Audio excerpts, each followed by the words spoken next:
This is a Wavefront production podcast where the chills never stop. Tune in for another spine-tingling creepypasta story.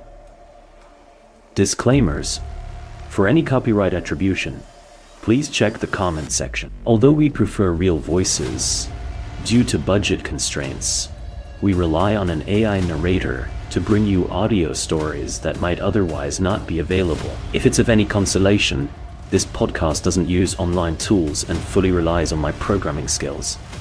Please subscribe to my channel and hit that like button to help me grow and make my day a little brighter. Let's not lose any more time, and let's tune in for this today episode. Stay in your car.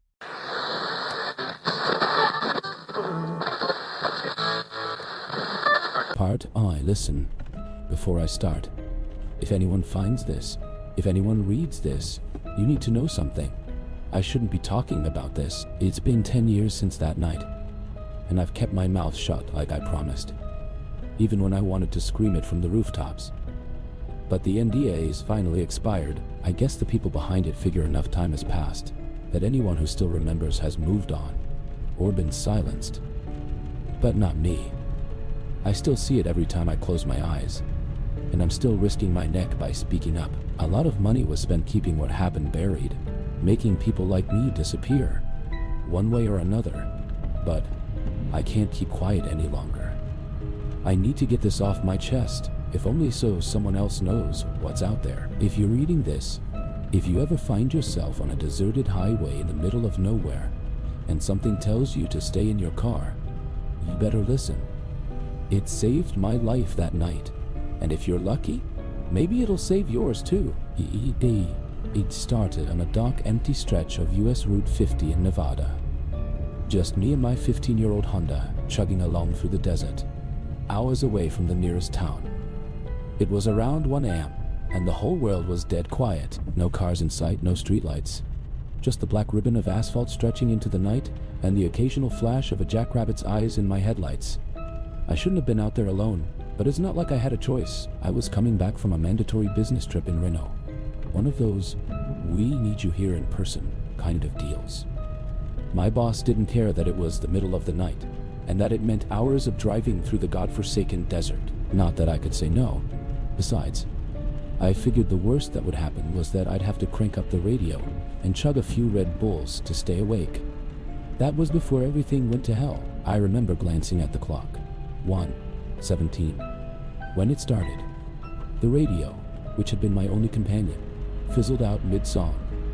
1 second, I'm listening to some local station out of Carson City, and the next, there's just static. I fiddled with the dial, but there was nothing but dead air.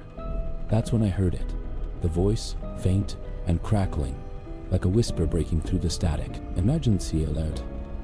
Geological event. Remain in your vehicle. Remain.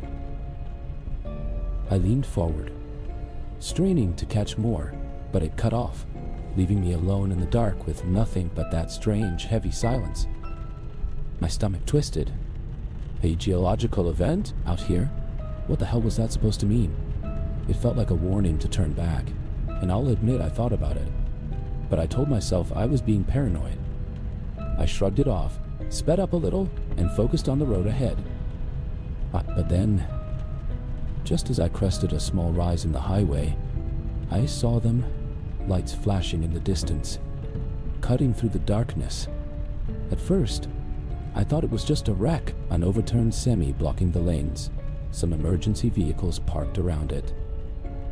A hassle, sure, but nothing to panic over. But as I got closer, I saw something that made my skin crawl.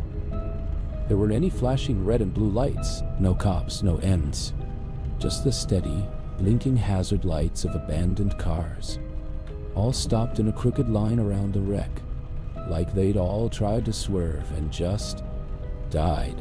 My foot eased off the gas. I rolled to a stop a few car lengths back, the hairs on the back of my neck standing on end. The headlights from my car lit up the scene just enough for me to see that the semi was completely overturned, blocking both lanes. But what really caught my attention were the people standing around. A handful of them, huddled together in the faint glow of their car interiors. Something was wrong. I should have turned around right then, found some other way back, but instead, I turned off my ignition, opened my door, and stepped out. The wind hit me like a wall as soon as I stepped outside, hot and dry, smelling faintly of dust and something else I couldn't place. Something metallic. I squinted, shielding my eyes as a flashlight beam swung toward me. "Hey!" A man called out, his voice sharp and urgent. He was older, mid-60s maybe, with a wild mop of gray hair and a thick mustache that twitched as he spoke. "You shouldn't be out of your car." What's going on?" I called back, my words half lost in the wind. He jogged over, stopping a few feet from me, his flashlight aimed low but steady. "Damned if I know," he muttered, glancing nervously at the overturned semi. "Road just buckled. No shaking, no warning, just bam. Everything stalled out right after. Engines one turnover, we're stuck." I looked past him at the other cars. An old pickup truck, a couple of beat-up sedans, a minivan. All of them dark, their drivers standing nearby. Shifting uneasily, I counted 7 people, including the old man, all huddled together like sheep waiting for the shepherd. "Could be an earthquake," I said, trying to sound casual, but the word tasted wrong on my tongue. "Or some kind of sinkhole, maybe," he agreed quietly. "But that's not what worries me." "What do you mean?" I asked.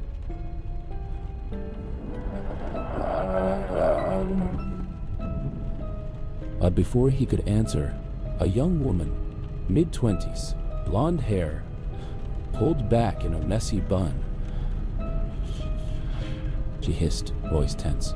"Do you see anything?" Walter glanced over his shoulder and shook his head. "No, Katie. Just another driver." Katie turned her gaze to me, eyes wide and wild. "You didn't see anything, did you?" she asked, voice trembling. "Nothing. Moving." My heart started pounding a little faster. "No, nothing. Just you folks." "Thank God," she whispered, pulling back into the car. I could see her shoulders shaking. Walter turned back to me, his face set in grim lines. "Look, son," he said softly, "you need to get back in your car. Stay there, and don't get out again, whatever's going on. It's not safe out here." "What do you mean?" I demanded.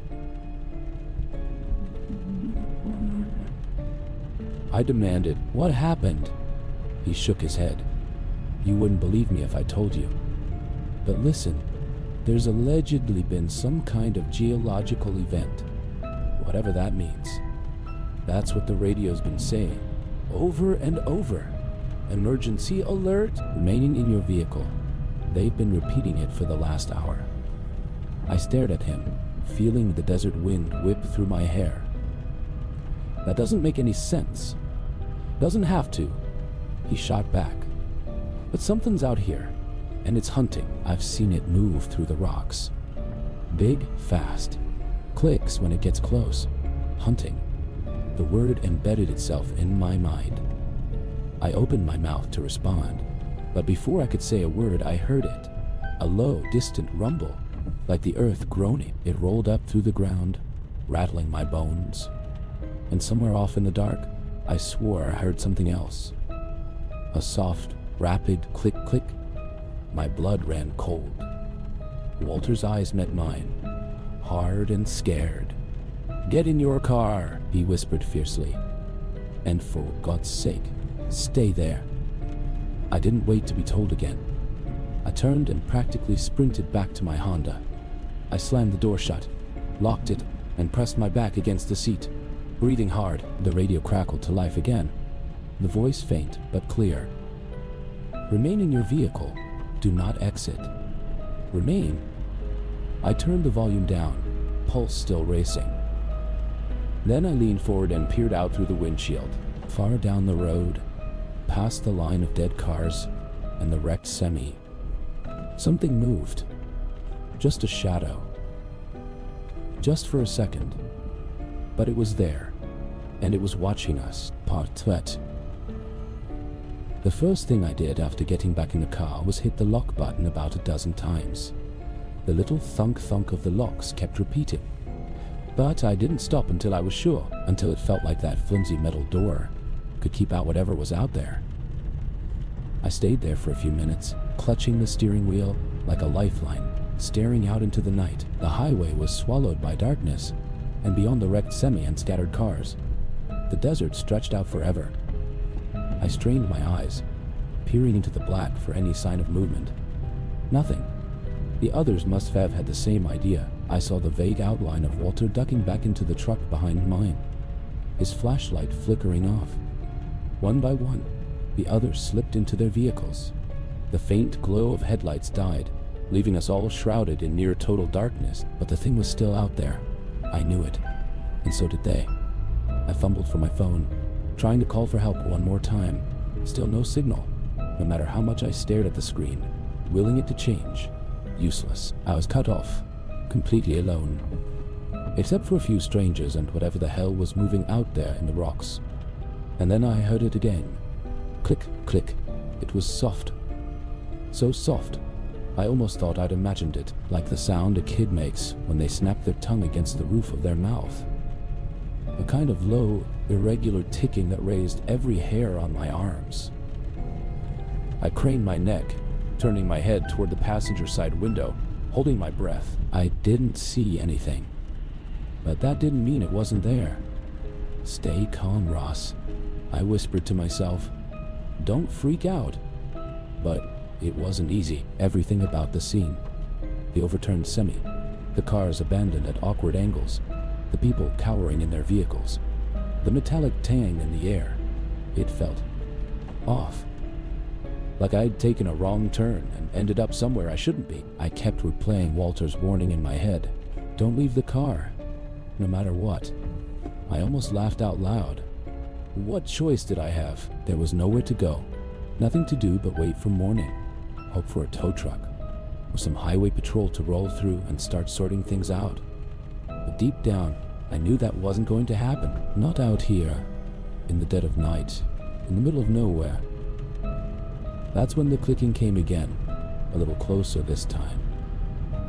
I turned off the interior lights, plunging myself into complete darkness. My fingers fumbled, trembling as I adjusted the seat, and eased myself lower, trying to make myself as small as possible.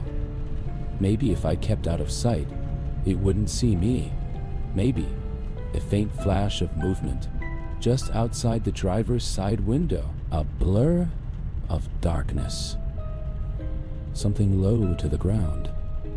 It moved too quickly for me to make out any details, but I caught the impression of slick, black skin, something glistening under the faint moonlight. I froze, forcing myself to breathe shallowly. It stopped near the front of my car, a shadow among shadows. Then it lifted one limb, thin, bird-like, ending in a set of long, curved claws. It rested its clawed hand, foot, on the hood of my car, just inches away from my windshield. My heart stuttered. I could feel it beating in my throat, threatening to choke me. The creature moved its head slowly, almost lazily, turning in my direction. I couldn't see its face, couldn't make out anything beyond that long, sinuous limb and the dark bulk of its body. But I felt its gaze, like a pressure building behind my eyes, a sense of something malevolent and curious peering through the glass. The claws flexed, tapping lightly against the metal. Click, click. I didn't move, didn't breathe. Another soft click, this time from behind. Then another, off to my left. Oh God. The creature turned sharply at the sound, clicking back rapidly. I had no idea what it was saying, if it was communicating, signaling the others, or just taunting me. But whatever it meant, the others responded in kind. Click, click, click. Dozens of soft, eerie clicks echoed through the night, moving in a slow, deliberate rhythm. They came from all sides, too many to count, surrounding the line of cars. I clenched my teeth, trying to fight back the panic rising in my chest. Stay calm, I told myself. Stay quiet. They don't know you're here, but they did. I could feel it in my bones, the same way you can feel a thunderstorm rolling in, or a predator's eyes watching you from the tree line. My gaze drifted to the truck behind mine. I could just barely make out Walter's silhouette through the rear window. He was crouched low in the driver's seat, eyes wide and staring. I knew he could see it too. See them. I glanced at the other cars in the row, my fellow travelers huddled in the darkness. Silent, waiting. A small movement caught my eye. Katie in the car next to Walter's, slowly lifting a piece of paper to her window. She held it up for a few seconds, just long enough for me to read the words scribbled in thick, frantic strokes. Don't move, like I needed the reminder. Then, before I could blink, the creature in front of my car lowered itself to all fours and scuttled sideways, disappearing into the dark.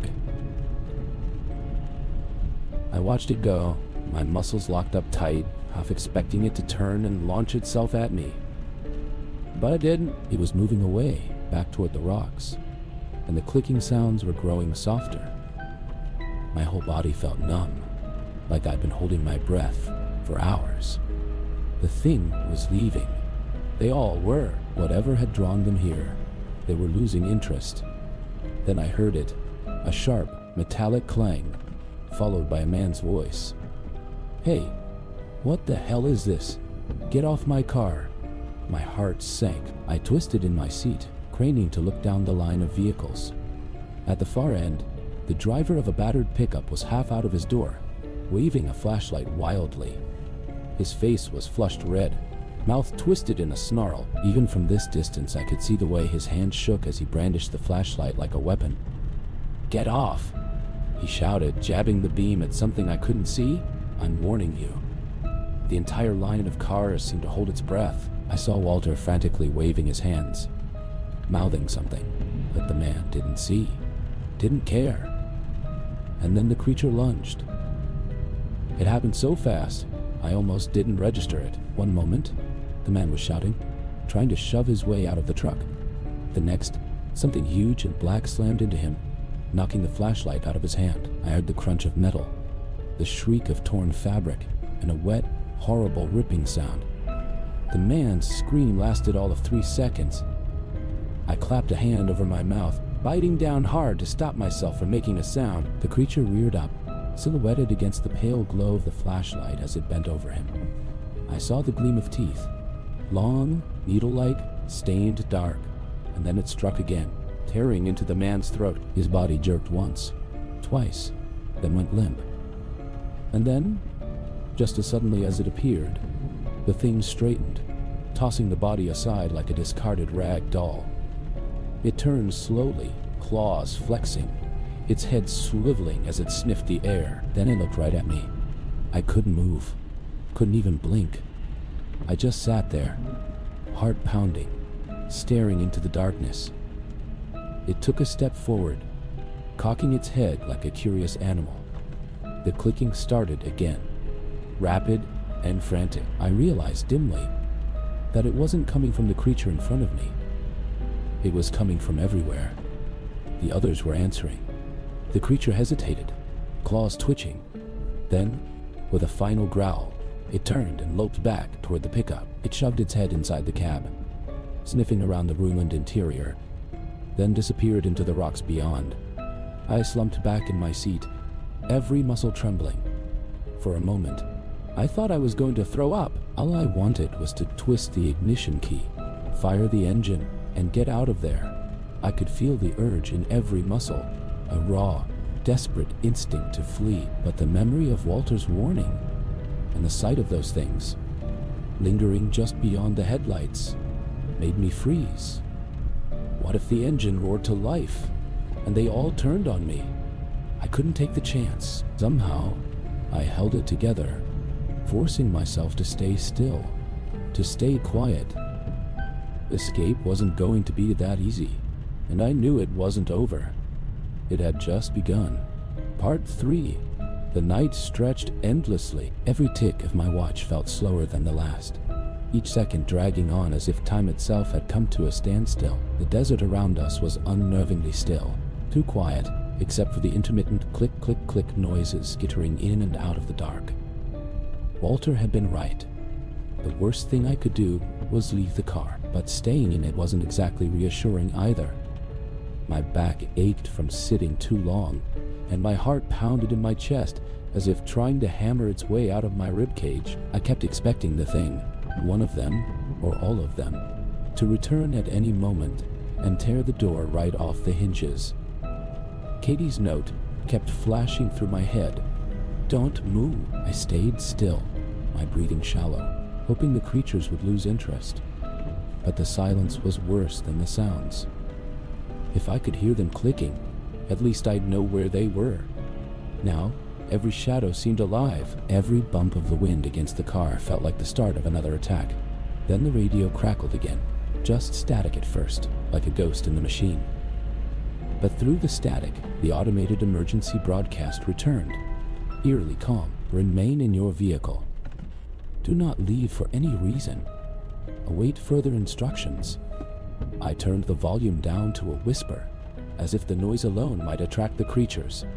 My hands trembled against the steering wheel. It felt like they were waiting for us to break, to make a mistake. I just hoped I wouldn't be the first to crack. Then I heard it, movement from a few cars down. A creak of metal, the sharp slam of a car door. Someone else was getting out. No, no, no, I whispered, leaning forward, straining to see. It was another man.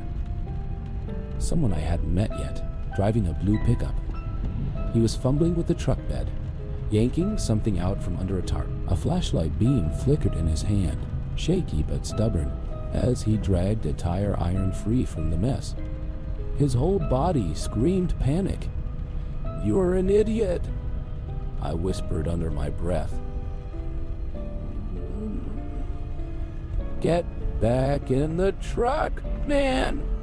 Walter must have seen him too. Through his windshield, I saw his shadow move, his head shaking slowly, like he knew exactly what was coming next. The guy in the pickup gripped the tire iron and stood frozen for a moment, glancing wildly around the highway. Then, against all reason, he took off toward the rocks.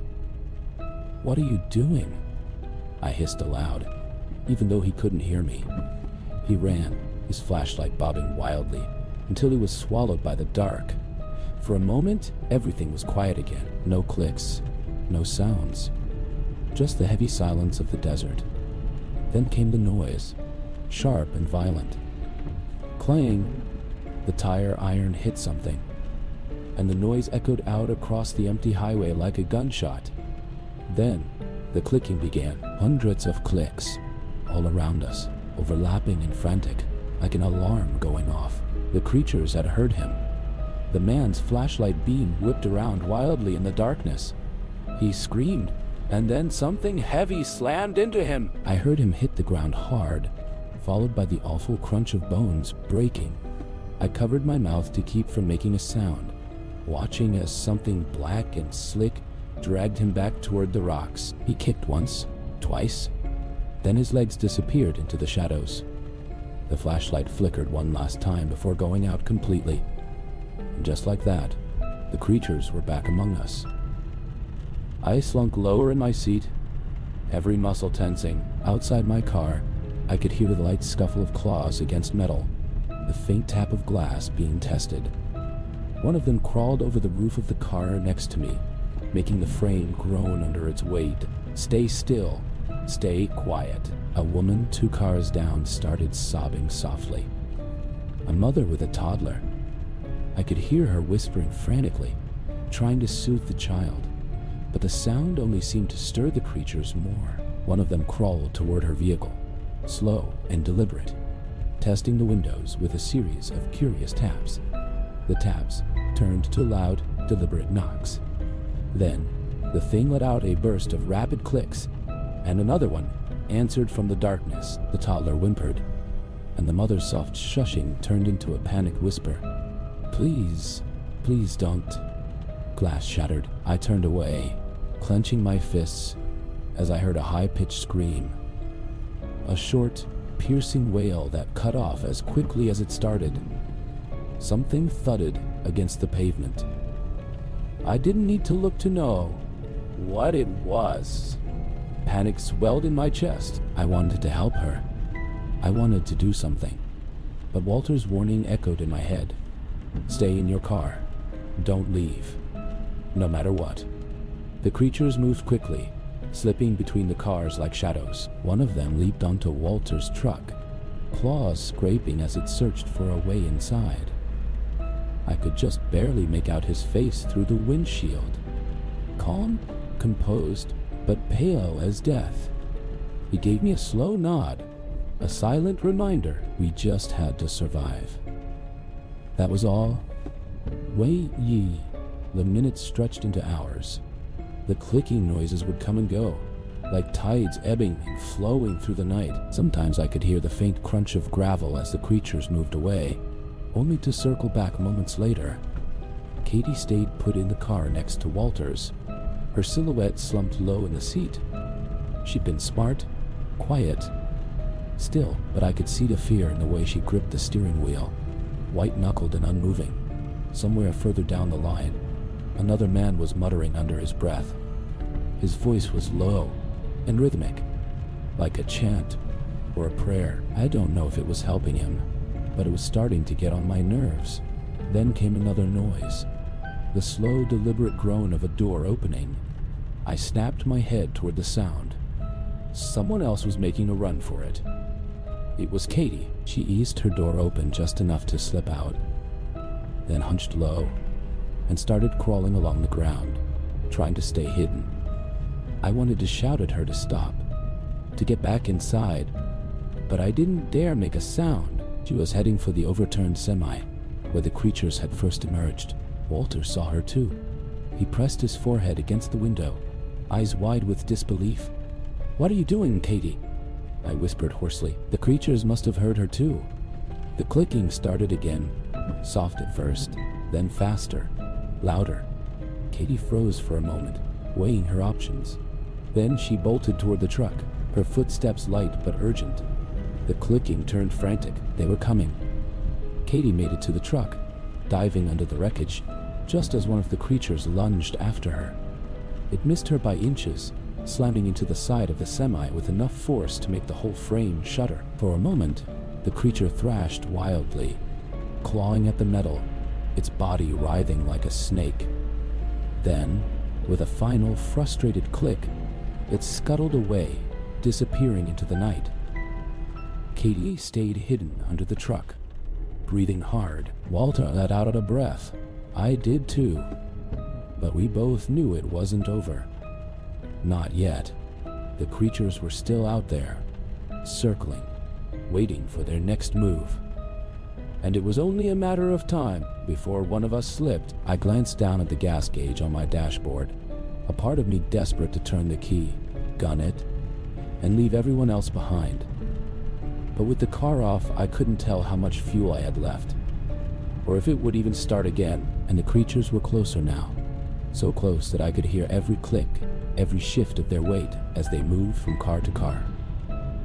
The memory of the other victims flashed in my mind, and fear washed over me. I couldn't risk even the smallest sound, not when I knew what that engine rumble might do.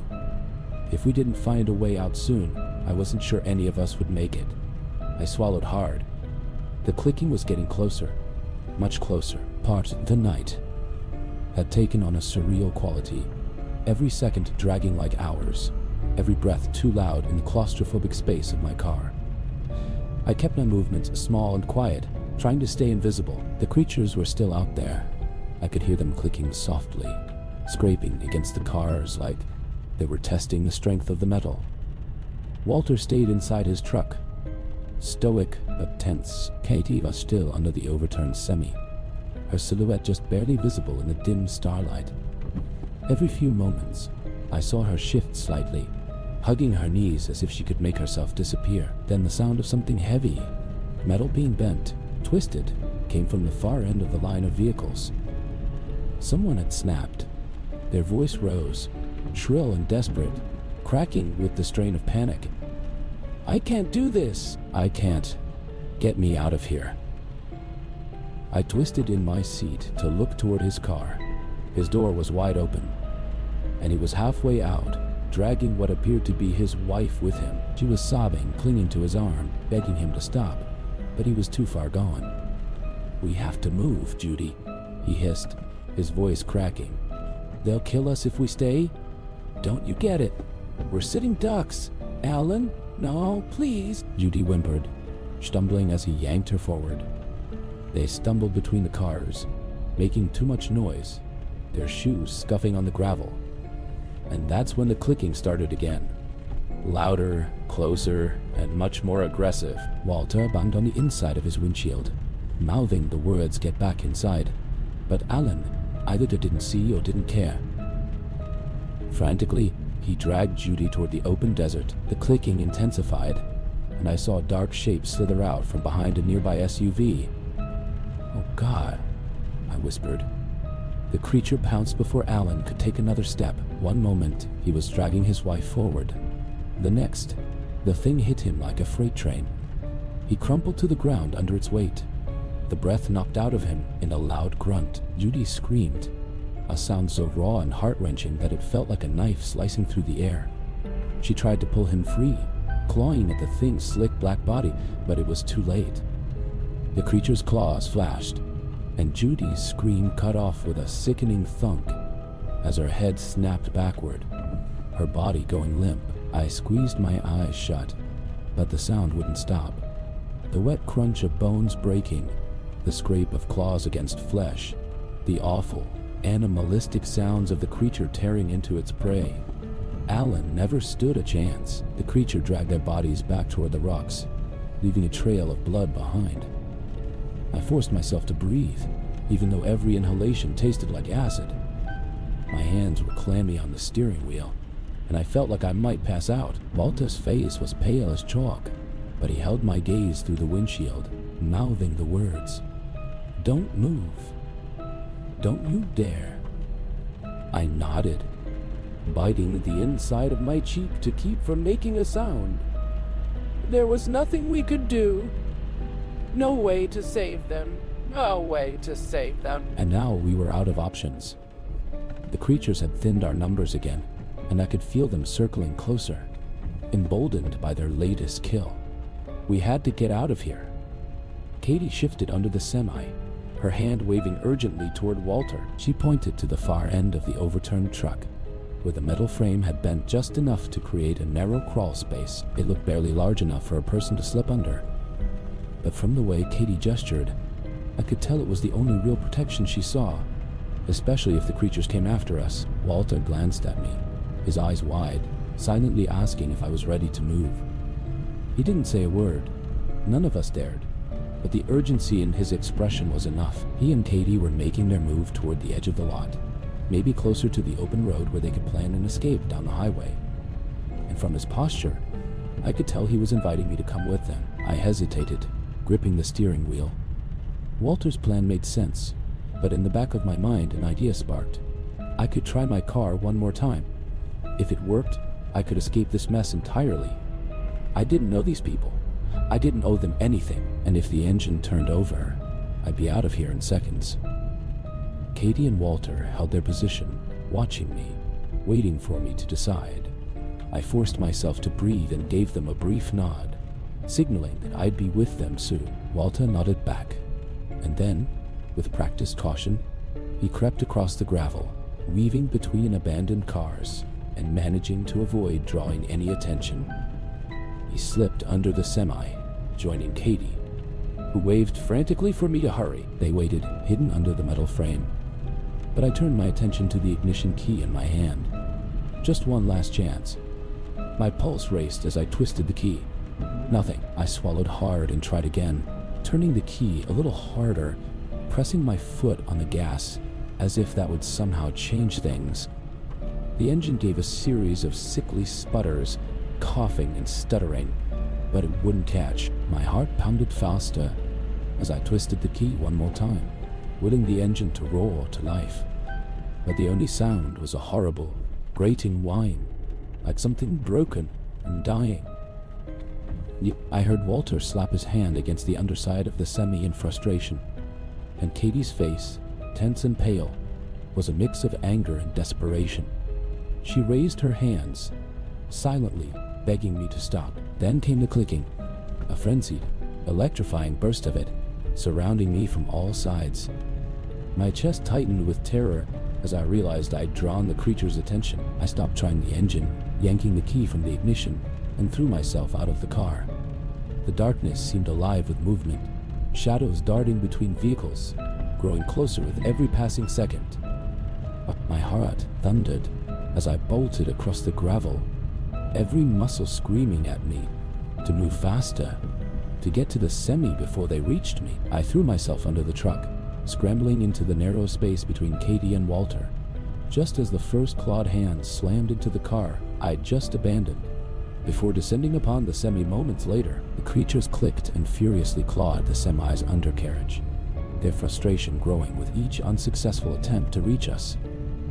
Several creatures slithered past the semi, their black, oily bodies gliding through the dark like shadows. They paused momentarily, sniffing the air, their clawed feet tapping on the gravel. I held my breath, willing my body to stay perfectly still. Every nerve in my body screamed at me to run, but I knew that even the smallest movement would make things worse.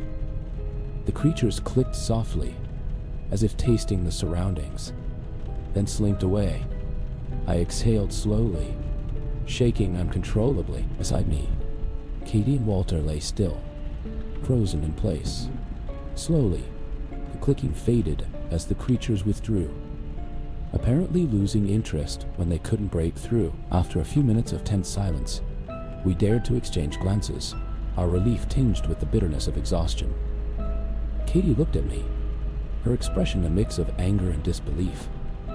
"What the hell were you thinking?" she whispered fiercely. "Trying to start the car. You could have gotten us killed." I clenched my jaw, but I didn't argue. She was right, but I was past defending myself. "You had a working car. You'd have done the same thing," I muttered, though I couldn't keep the shame from my voice. Walter gave me a look but didn't say anything. Our expression said it all. We were drained. We stayed under the truck a while longer, gathering what little strength we had left, each of us knowing that as soon as the creatures retreated far enough, we would have to make a break for it. Me, when the time came. Walter shifted beside me, his face a mask of grim determination. "We move on 3, he whispered, so quietly I almost didn't hear him. 1, 2. Before he could say 3, a deafening crash shattered the stillness. One of the creatures had slammed into a nearby car, sending glass and metal flying. It was angry, furious, and the sound of its rage echoed through the night. Walter didn't wait. He grabbed Katie's arm and pulled her forward, motioning for me to follow. We scrambled out from under the semi, staying as low as possible. The creatures were distracted, tearing into the abandoned car with a kind of frantic glee, and we used the opportunity to make our escape.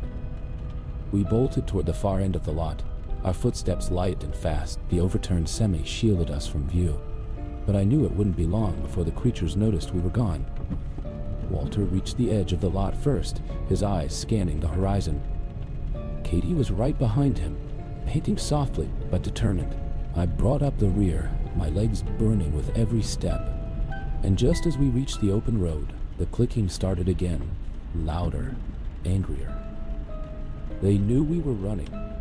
We didn't stop.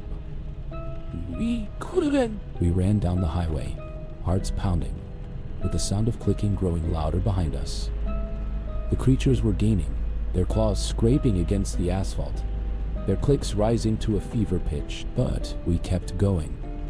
Even when every muscle in my body screamed for rest, we didn't have a choice. The creatures were right behind us, and if we stopped, if we slowed down for even a second, They'd tear us apart. There was no way of knowing if salvation lay ahead, or if we were running straight into the jaws of the unknown. All I knew was that we had to keep moving, and pray we made it through the night. We ran until my lungs burned, the highway stretching endlessly ahead of us, and the sharp clicking of claws echoed behind us.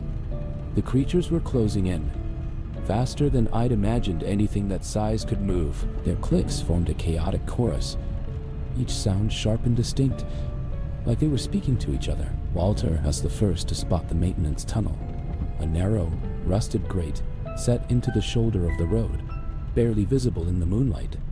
"There," he shouted, waving us toward it. Katie reached it first, yanking at the grate with trembling hands. It didn't budge. It stuck. Walter caught up, shoving her aside gently but firmly. "Move." "Got it." He wedged the edge of the tire iron into the seam and pried with all his strength.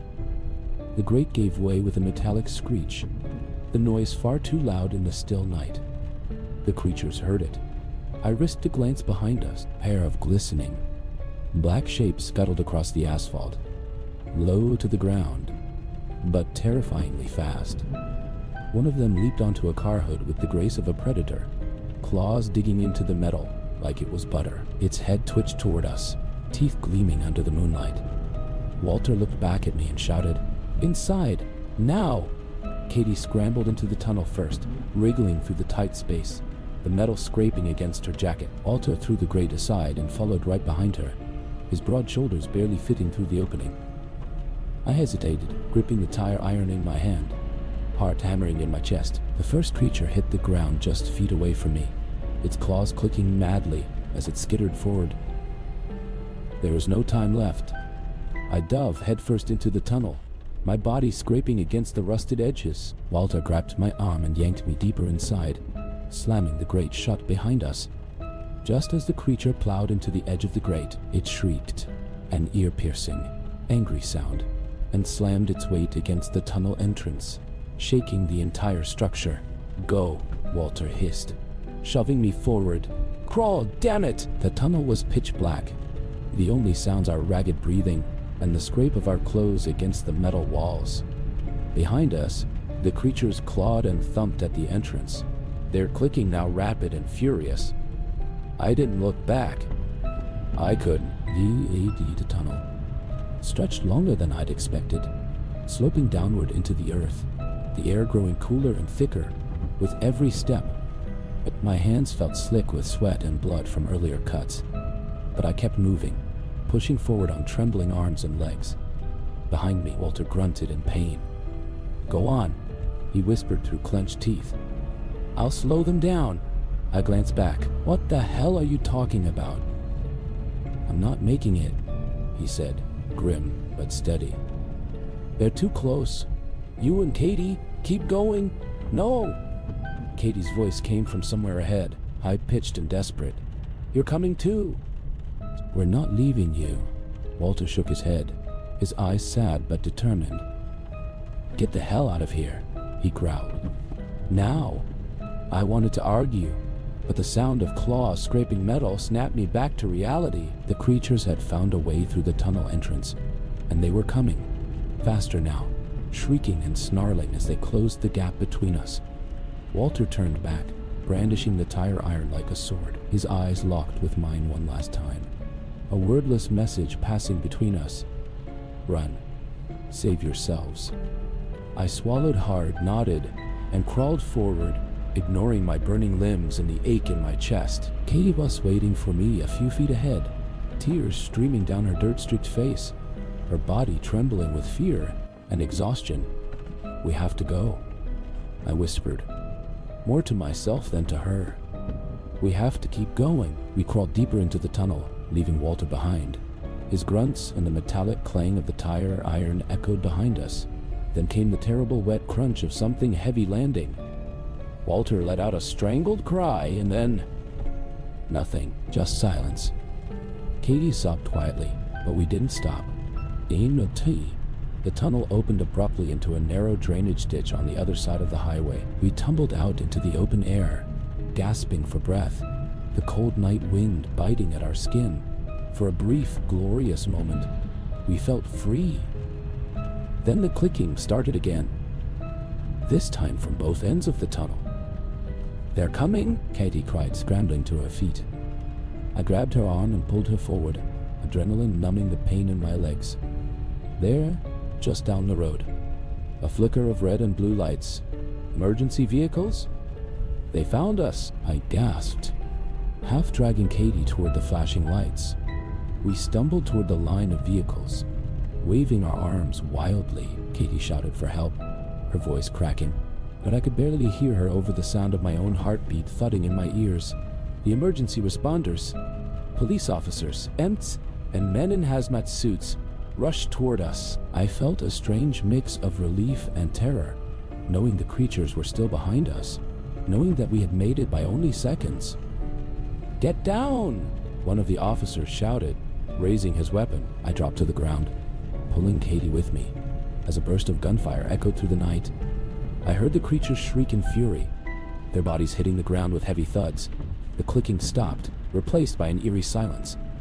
It was over, or so I thought. The men in hazmat suits descended on us, pulling us roughly to our feet. One of them shoved a clipboard into my hands, his voice cold and detached. "Sign this." "What?" I stammered, my mind still reeling from the night's events. "What is this?" "Non-disclosure agreement," the man said flatly. "Sign it, or you'll be detained." Katie clutched my arm, her eyes wide with disbelief. "You've got to be kidding me!" "After everything," sang the man repeated, his voice sharp and final. Now, I looked down at the clipboard, the words swimming in my vision. My hands shook as I scrawled my name across the bottom. Katie followed suit, her expression blank, like she was in shock. The moment we finished, the men pulled us aside and handed us identical envelopes. "Compensation," one of them muttered. "For your trouble." I stared at the envelope, disgust churning in my gut. They were covering it up. The creatures, the deaths, everything. And we were just loose ends, tied up with hush money. As we were escorted to the waiting ambulances, I glanced back at the highway. The creatures' bodies were already being loaded into unmarked vans, their strange black forms hidden beneath thick tarps. No one would ever know what really happened that night. No one except us. Part of the ambulance was cold and smelled faintly of bleach. Katie sat beside me, silent and staring into nothing, her hands clenched so tightly in her lap that her knuckles had turned white. The hazmat-suited men talked quietly outside the ambulance, exchanging clipped sentences like we were just another routine cleanup. A blanket was thrown over my shoulders, and one of the EMTs gave me a bottle of water, but the kindness was hollow, mechanical. No one asked what we'd seen. No one asked what we'd seen. They didn't need to, because they already knew. They were part of it. I glanced down at the envelope in my hand. It felt heavy, though I knew it only held a check and a stern reminder that talking would come with consequences. I thought about Walter, his grim smile, the way he had swung that tire iron knowing he wouldn't make it. They'd probably write him off as one of the casualties, along with Alan, Judy, and the others. Katie's voice finally broke the silence. Katie's voice finally broke the silence. How can they just cover this up? I shook my head, not trusting myself to answer, because I knew exactly how they would do it. A couple of staged accidents, maybe a gas leak, or an animal attack in the official report. They'd sprinkle the deaths over a few days, burying them in statistics, so no one would see the pattern, and anyone who knew the truth would be long gone, or silent, just like us. Dre dropped us off at the edge of a small town I didn't recognize, some lonely outpost along the highway. No explanations, no offers to help, just a quiet reminder to keep our mouths shut as they disappeared back into the desert, taking the bodies and the wreckage with them. The moment they were gone, Katie broke down, sobbing into her hands. I wanted to say something, anything, to make it better. But what was there to say? We were alive. That was supposed to mean something. But all I felt was emptiness. Katie eventually stood, wiping her face with the back of her hand. "What now?" she whispered. I looked out toward the empty highway, the sky still dark, with only a faint hint of dawn on the horizon. "We go home," I said, though the word felt foreign.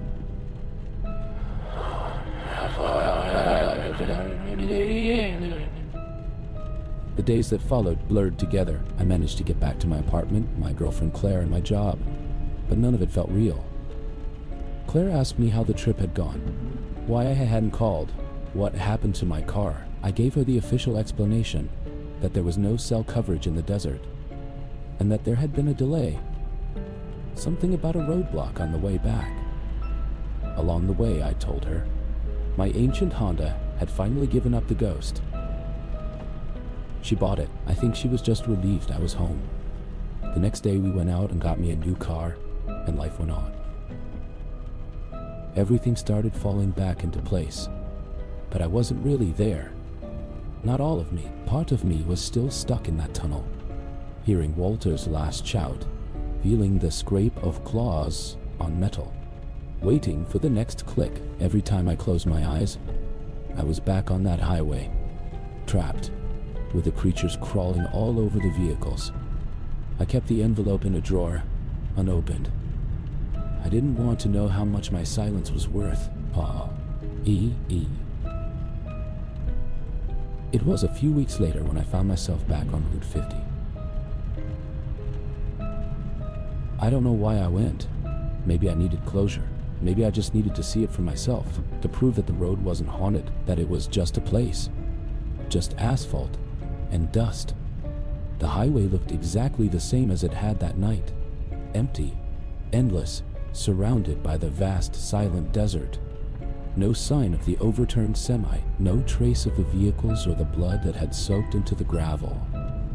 It was like none of it had ever happened.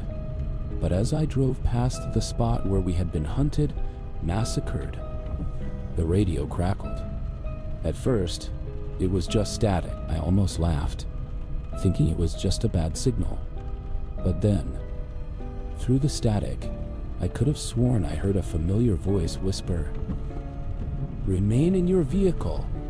Await further instructions." I froze, gripping the wheel so tight my knuckles went white. The message repeated once, twice. Then the static swallowed it whole, leaving only silence.